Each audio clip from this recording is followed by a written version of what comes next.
গত ম্যাচে কিন্তু ইংল্যান্ড এবং কঙ্গোর মধ্যে অনেক ভালো ফাইট হয়।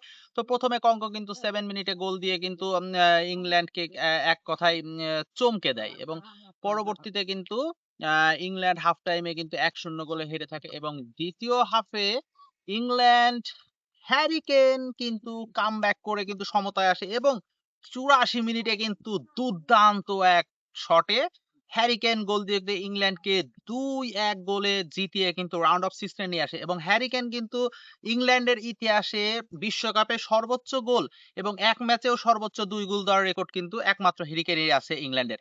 এবং পরবর্তী ম্যাচে কিন্তু বেলজিয়াম এবং সেনেগালের মধ্যে খেলা অনুষ্ঠিত হয়। তো সেখানে কিন্তু সেনেগাল ১ম থেকে আক্রমণ এবং ১ম হাফে কিন্তু ১-০ গোলে লিড নিয়ে কিন্তু বেলজিয়ামকে এক কথায় চিন্তিত করে তোলে যে এই ম্যাচে কিন্তু হারলেই বেলজিয়াম বাদ। সেখানে হাফ টাইম পরে সেনেগালের আবার গোল ২-০ গোলে পিছে থেকে বেলজিয়াম ২ গোল শোধ দিয়ে ৯০ মিনিটে ২-২ গোলে ড্র করে এবং পরে যে লস টাইম হয়, লস টাইমে বেলজিয়াম ১ গোল দিয়ে ৩-২ গোলের ব্যবধানে কিন্তু রাউন্ড অফ 16 নিশ্চিত করে।